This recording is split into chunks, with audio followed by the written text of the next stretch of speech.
Can you charge your guests for hosting a holiday meal? No! Oh! Well, there is a columnist for the Washington Post who says there is a growing trend of people who are billing their guests for food and drink, and it is causing division over turkey dinner. So where do we stand? I mean, we know where the audience stands, but is there ever a world where you can charge your guests for coming over for dinner? Listen. No. Agree. No.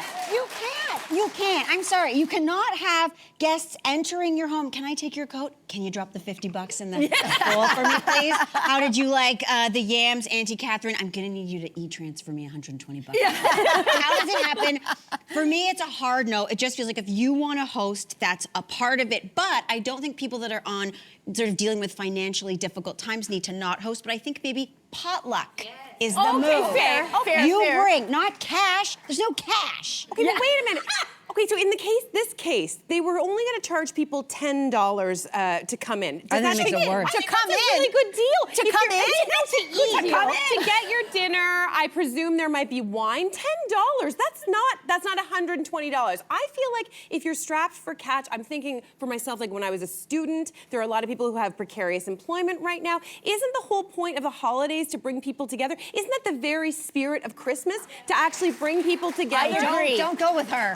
I think none of us would do it, and clearly none of the audience would do it. And I think what we're tripping up on is the idea of someone asking for it. Yes. But in a perfect world, I too can think of scenarios where this would happen. Students in particular, I even remember doing it, like if a whole bunch of us were left at the dorm, we'd all chip in $10-20 and pretend like we were adults for a night, you know, and have this dinner party.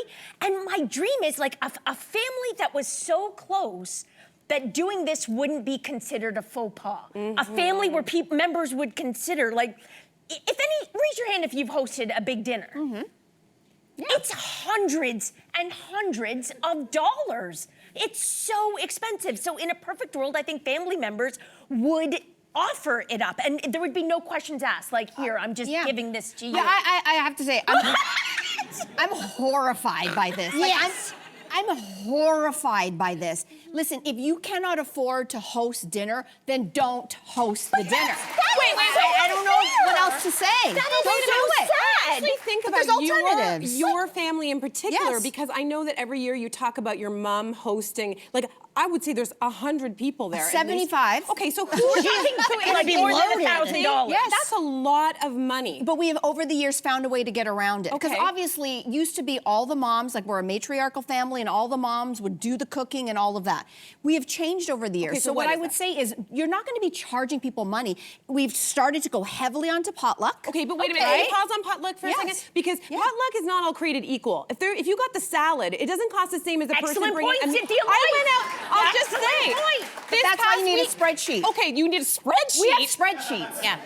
Guys, we have 75 people at Christmas. We need a spreadsheet. That's why I think every family chips in $25-50, and you let the person, the alpha who wants to be in charge, you give them that money and be like, you have fun, go wild. No money. No money. That's so British of you.